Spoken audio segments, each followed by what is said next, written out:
guys.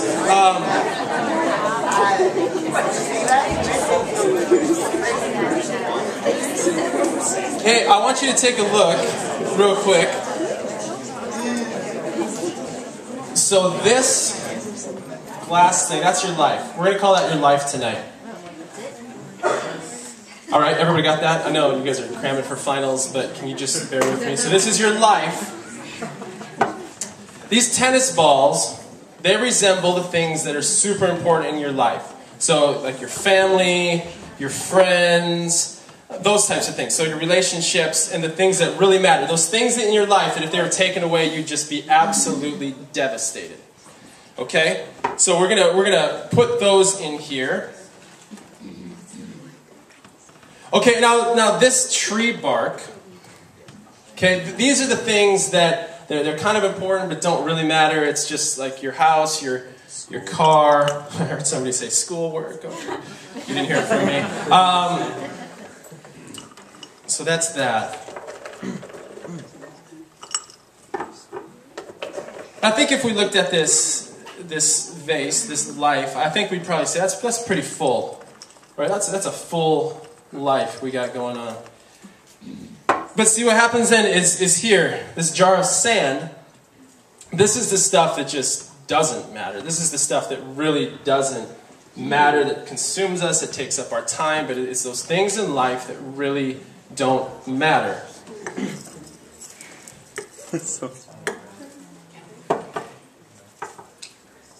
I am a professional, don't try this at home. So that's our life. And our life is mighty full of stuff. Now, if I reverse this, and I did it in a little bit different way, which I'm not going to. If I did that again, what happens to us in life is we start by filling up that vase, that life so full with the sand. And it gets so full, and then we try to put in even some of this stuff, like, oh, I want to work in my car and some stuff that doesn't matter all that much, but I'm trying to cram my iPod and those things in. And then those things that really, really matter, that should take all of our attention and all of our focus, they just don't fit. If I poured sand first, and then I put some tree bark as a little topping, I could not fit any tennis balls in there. And that's what life looks like. That's what life can look like. And maybe you're there. I know it's finals week. I know you guys are probably a little bit stressed out, full of emotion. Some of you graduating, some of you wondering if you're going to pass. But wherever you're at, life isn't intended to be lived in a way that constantly stresses us out. And this week is a great reminder for that. We all have seasons of it where we're getting ready for houseboats, and there's a lot of things going on here too. And there's just like little seasons of it, but if that was how you lived your life, imagine if your life was lived like it was finals week every day and every week of your life. So we gain a lot of knowledge through things, okay? So we have knowledge that we gain through learning, through experiences, but a lot of times we forget what that knowledge was, or even why we had it in the first place, what lasts, what's important, and most importantly, how do you want to be remembered? How can you prepare, and how can we prepare for the only thing that really matters, the only final thing that really matters, and that's the end of our life?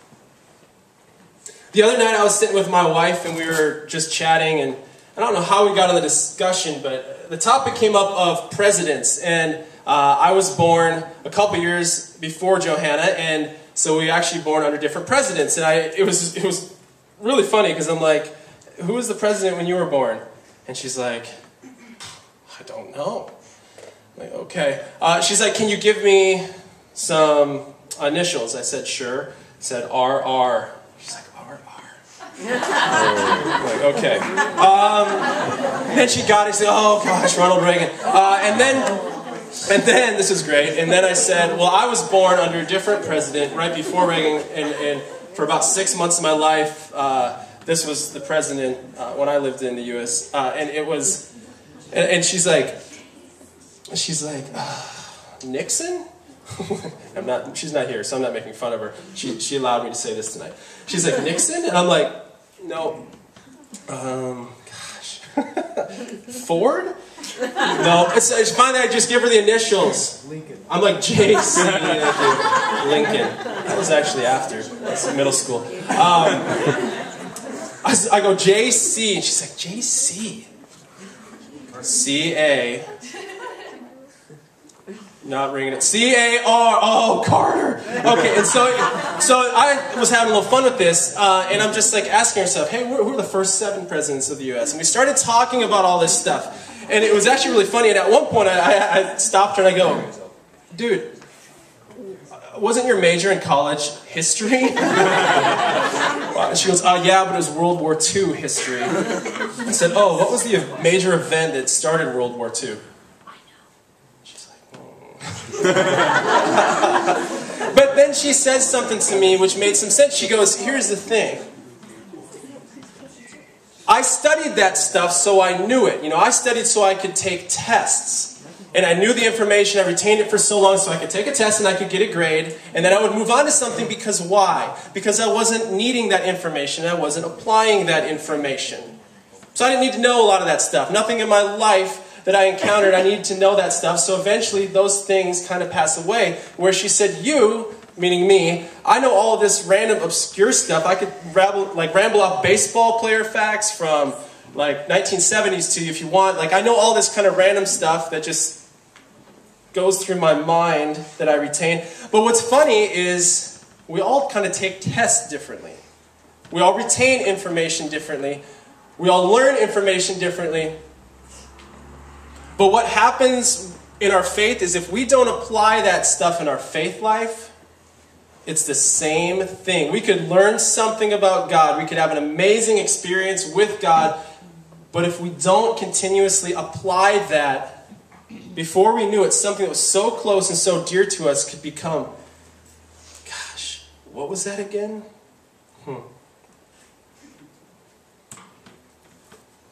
And we start to forget things. So I was looking at the Bible. How do people take tests in the Bible? I know the last thing you want to talk about tonight is tests, but trust me, there's not going to be one at the end of this. But I want to say, how do people take tests in the Bible? Because God tested people, didn't He? But He didn't say, read this, sit down, here's a rock and I don't know what they used to write back then. Rocks? Do they write with rocks? Maybe. We'll just say they do. I should really study that. But I need you to take a test. No, it wasn't like that. Here's some people who went through some tests in the Bible. So Job, his entire life came crashing down on him. And he had all these what the heck are going on questions, and God taught him patience. Shad, Mesh, and Abed, 3 guys were caught inside a furnace that didn't burn up, but God taught them through this test faith. Simon Peter, Jesus talked to him, and Jesus asked him 3 times, hey, shepherd my sheep, feed my sheep. And he said it 3 times to Simon Peter, and he was like, what are you doing? Why do you keep questioning me? Because Jesus was teaching Peter love. Abraham, his son Isaac, and he put him on the altar to sacrifice his own son, and God stopped him because God taught him in that moment sacrifice. See, when God tests, they're tests of the heart. He's not testing our head, He's testing our heart. See, God's tests continue to be, which they were in the Bible, they continue to be tests of our faith, our patience, our love, our sacrifice, our humility, our obedience. Not how much information we can necessarily retain. Do you guys ever wish that you could edit your life? Like, you're on the internet, you're on Word or something. You wish you could just hit that undo button, the escape